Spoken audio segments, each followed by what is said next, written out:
আল্লাহর রসুল বৈশা আছেন, তো জিবরিল আলাইহিস সালাম হাসতে হাসতে আসছে, বড় খুশি আছে। আল্লাহ রসুল জিজ্ঞাসা করছে, এত খুশি কেন? বলছে, সুসংবাদ নিয়ে আসছি, আপনিও খুশি হয়ে যাবেন। বলছে, কি সুসংবাদ? 70,000 উম্মত আপনার হিসাব কিতাব ছাড়া জান্নাতে যাবে। তো শুনতে দেরি, চেহারা মলিন হইতে দেরি হয় না। তো জিবরিল আলাইহিস সালাম বললেন, এটা কি? আপনি তো খুশি হওয়ার কথা, চেহারা মলিন হলো কেন? তো মাত্র 70,000, আমার সাহাবী তো 1.25 লক্ষ, কিয়ামত পর্যন্ত উম্মতের কি হবে? এই জন্য চেহারা মলিন। আপনি কি নিতে রাজি না? নিতে রাজি না এই কথা বলতেছি না, কিন্তু ভাবতে হবে, এটা বলতে পারি।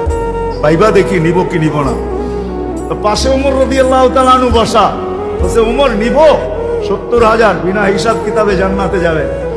যেমন উস্তাদ তেমনই তো ছাত্র হয়, পীর যেমন মুরিদ হতো এমনই হয়, ঠিক না? হ্যাঁ, কি বলেন? সঙ্গী ভালো হলে আমিও ভালো হব, এটাই তো সত্য। নাহলে কোরআন কেন বলবে কুনু মা'আস সাদিকিন? নেককারদের সাথে চলো, তুমিও নেক হয়ে যাবা। সৎ সঙ্গে স্বর্গবাস, অসৎ সঙ্গে সর্বনাশ, এটাই সত্য। সৎ সঙ্গে সর্বনাশ, সৎ সঙ্গে স্বর্গবাস, অসৎ সঙ্গে সর্বনাশ। তো বলছে, ওমর নিব? না, 1.25 লক্ষ তো আমরাই, কিয়ামত পর্যন্ত মানুষের কি হবে? কি করবো? ফেরত পাঠায় দেন, বলেন বাড়ায় নিয়ে আসতে। তো বলছে, মশওয়ারা হয়ে গেছে, নিতে পারি না, আল্লাহকে বলো বাড়ায় নিতে। আল্লাহ আল্লাহ, ঠিক না?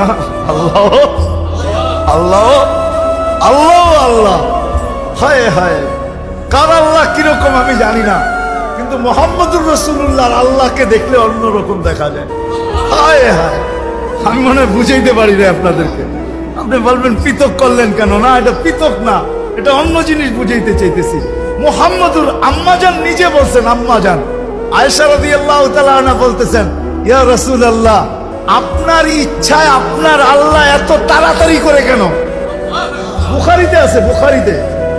যারা বুখারী পড়ায় ওদেরকে জিজ্ঞেস করেন, আপনার আল্লাহ আপনার ইচ্ছায় এত তাড়াতাড়ি করে কেন? আপনার আল্লাহ আপনার ইচ্ছায় যদি আম্মাজান বলতে পারে, তাহলে আমিও বলতে পারি। কার আল্লাহ কিরকম এটা আমার বিষয় না, কিন্তু মুহাম্মদুর রাসূলুল্লাহর আল্লাহ মুহাম্মদুর রাসূলুল্লাহর সাথে অন্যরকম।